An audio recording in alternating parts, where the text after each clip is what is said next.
বন্ধুরা নমস্কার। আমাদের দেশের পরবর্তী প্রধানমন্ত্রী কি নীতিশ কুমার হতে যাচ্ছেন, এবং তাও কি কংগ্রেস দলের সমর্থন নিয়ে? অর্থাৎ কংগ্রেস কি বাইরে থেকে সমর্থন দিয়ে নীতিশ কুমারকে পরবর্তী প্রধানমন্ত্রী করতে চায়? বিভিন্ন সূত্র ধরে মোটামুটি যেরকম বার্তা পাওয়া গেছে, যে ধরনের পরিকল্পনা নিয়ে দেশের বিরোধী দলগুলো ইন্ডিয়া অ্যালায়েন্সের নেতৃত্বে কাজ করছে গোপনে গোপনে, সেই পরিকল্পনা যদি ঠিক রকমভাবে যদি রূপায়িত হয় এবং যদি সত্যি হয়, তাহলে নীতিশ কুমারের আগামী প্রধানমন্ত্রী হওয়ার সম্ভাবনা প্রবল।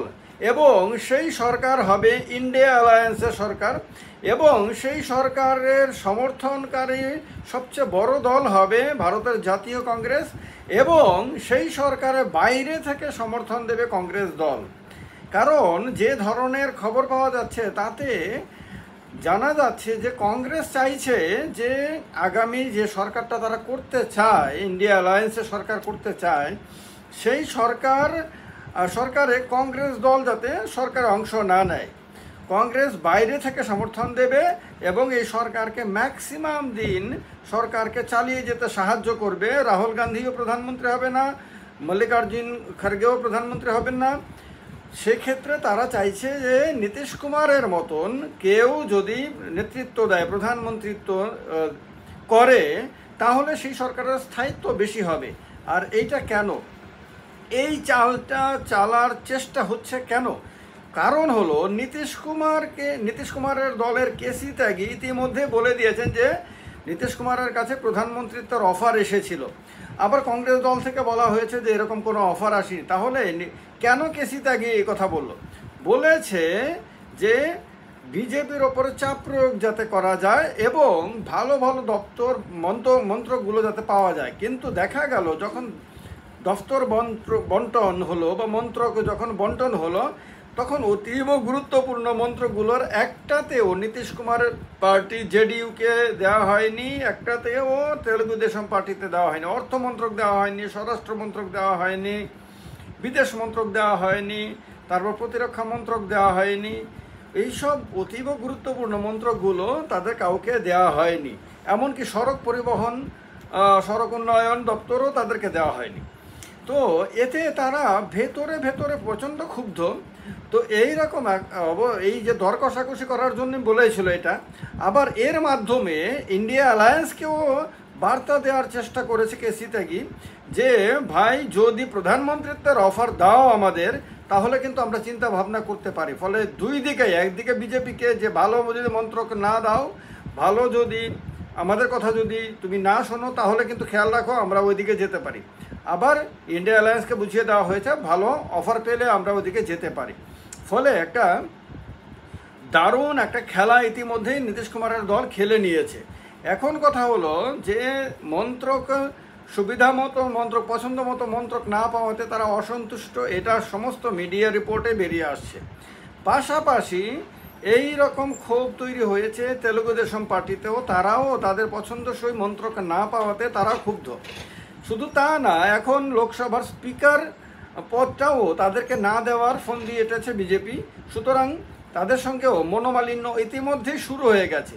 এই রকম একটা অবস্থাতে কংগ্রেস দলের নেতারা নাকি চাইছেন যে তারা মন্ত্রিসভাতে যোগদান না করে এদেরকে সামনে এগিয়ে দেওয়া, চন্দ্রবাবু নাইডু এবং নীতিশ কুমারকে সামনে এগিয়ে দেওয়া। এর মধ্যে নীতিশ কুমার 9 বার মুখ্যমন্ত্রী পদে শপথ নিয়েছেন, ফলে এমনিতেও তিনি বৃদ্ধ মানুষ।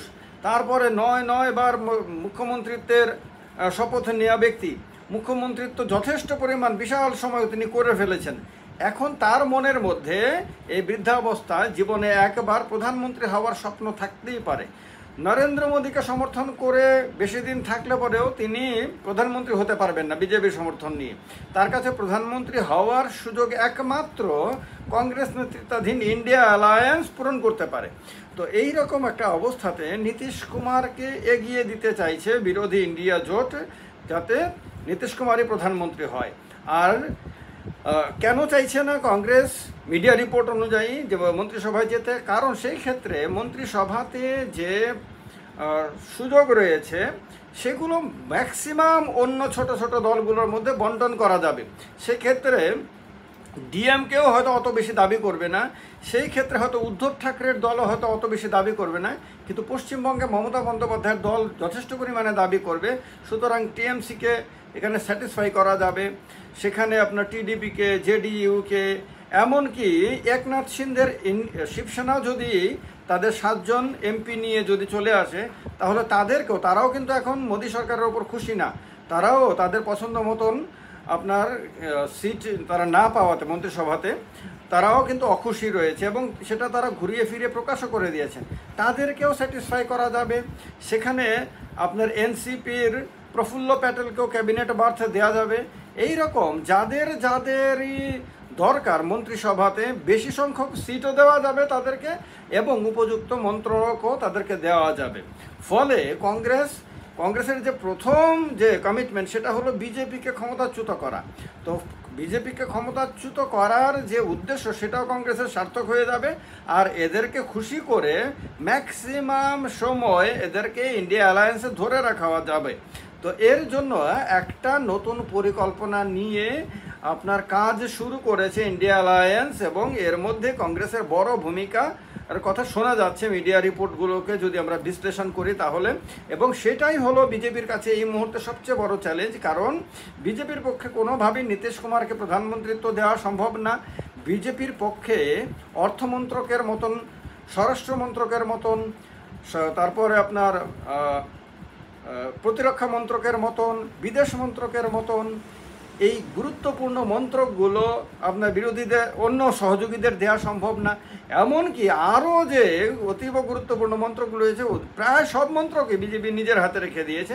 এটা বিজেপির স্ট্র্যাটেজিও। এবং এই যে বিজেপির যে একটা জিদ্দি মনোভাব, এটাতে কিন্তু তার সহযোগী দলগুলোও কিন্তু টেনশনে পড়ে গেছে যে বিজেপি কেন অন্য দলগুলোর ওপর নির্ভরশীল হয়েও কেন এই রকম সিদ্ধান্ত নিচ্ছে। তার মানে কি বিজেপি একক সংখ্যাগরিষ্ঠতা অর্জন করার জন্য ইডি সিবিআইকে ব্যবহার করবে? তার মানে কি বিজেপি প্রশাসন এবং সরকারকে কাজে লাগিয়ে অন্য দলগুলোকে ভাঙিয়ে আর 32 জন এমপির ব্যবস্থা করে একাই সরকার চালানোর মতন অবস্থাতে পৌঁছে যাবে? সেই ক্ষেত্রে আর বিজেপিকে বিজেপির সঙ্গে দর কষাকষি করার কোনো সুযোগ বাকি সহযোগী দলগুলোর থাকবে না। ফলে তাদের মধ্যে টেনশন শুরু হয়ে গেছে বিজেপির পরিকল্পনা নিয়ে। আর এইটাকে হাতিয়ার করে কংগ্রেস এবং ইন্ডিয়া অ্যালায়েন্সের বাকি পার্টনাররা, শরদ পাওয়ার হোক, উদ্ধব ঠাকরে হোক, এমকে স্ট্যালিন হোক, মমতা ব্যানার্জি হোক, তারপর তেজস্বী যাদব হোক, অখিলেশ যাদব হোক, এরা সবাই এইটাকেই কাজে লাগিয়ে বারবারই খোঁচা দিচ্ছেন। কিন্তু তারা দেখবেন বিভিন্ন ইন্টারভিউয়ে তারা বারবার কিন্তু নীতিশ কুমারকে, তারপরে আপনার নাইডুকে তারা খোঁচা দিচ্ছে যাতে তারা এই মানে সেন্টিমেন্টটাকে কাজে লাগিয়ে তারা যাতে বাইরে চলে আসে, এবং বাইরে চলে এসে তারা ম্যাক্সিমাম তাদের আজকে যে যতটা তারা মন্ত্রক পাচ্ছে, যতটা তারা মিনিস্ট্রি পাচ্ছে, তার চেয়ে বেশি সংখ্যক তারা তখন মিনিস্ট্রি পাবে, তাদের বেশি সংখ্যক লোককে তারা মন্ত্রী করতে পারবে, এবং তারা অনেক বেশি ক্ষমতা ভোগ করতে পারবে। এই রকম একটা অফার তাদের সামনে গোপনে রাখা হয়েছে বলে বিভিন্ন মিডিয়া রিপোর্ট বিশ্লেষণ করলে পরে বোঝা যায়। আর বিজেপি এতে অশনি সংকেত দেখতে শুরু করেছে, কারণ বিজেপি জানে যে এই ধরনের অফারে অনেক রাজনৈতিক দল যারা বিজেপির সঙ্গে রয়েছে তারা এক মুহূর্ত দেরি না করে অন্যদিকে চলে যেতে পারে। সেই ক্ষেত্রে বিজেপির কাছে যেহেতু এই মুহূর্তে 32টা সিটের ডিফারেন্স রয়েছে, শুধু তা না, মমতা বন্দ্যোপাধ্যায়ের দল টিএমসি 3 জন এমপিকে বিজেপি থেকে ভাঙিয়ে তাদের দলে নিয়ে যেতে পারে বলে ইঙ্গিত অলরেডি অভিষেক ব্যানার্জি দিয়ে দিয়েছে। তো এই কারণে যদি তা সত্য হয়, যদি 3 জন এমপি বিজেপি ছেড়ে যদি টিএমসিতে চলে যায়, তাহলে বিজেপির সংখ্যাটা 240 থেকে 237-এ নেমে যাবে।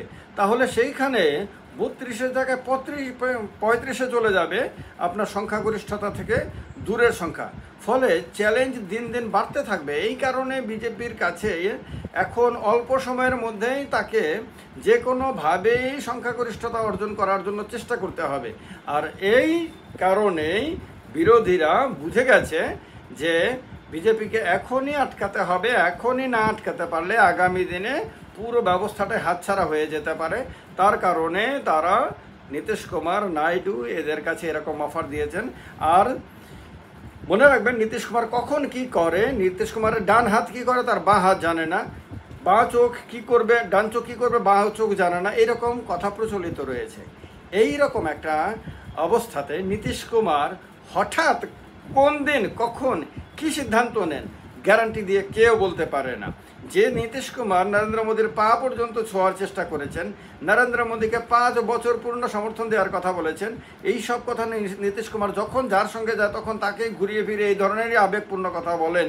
সেই নীতিশ কুমার হঠাৎ করে যে প্রধানমন্ত্রী হওয়ার যে বিরাট বড় সুযোগ সেটাকে লুফে নেবেন না, এবং বাকি দলগুলোকে তিনি যে বুঝিয়ে সুঝিয়ে একসাথে করে এনডিএ ছেড়ে ইন্ডিয়াতে চলে যাবেন না, ইন্ডিয়া অ্যালায়েন্সে চলে যাবেন না, তা গ্যারান্টি দিয়ে কেউ বলতে পারে না।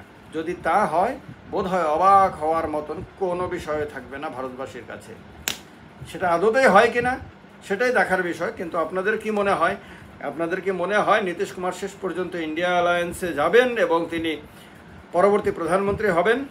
আপনাদের কি মনে হয় নীতিশ কুমার এরকম কোনো স্টেপ দিলে চন্দ্রবাবু নাইডুর টিডিপি তাতে সহযোগী হবে?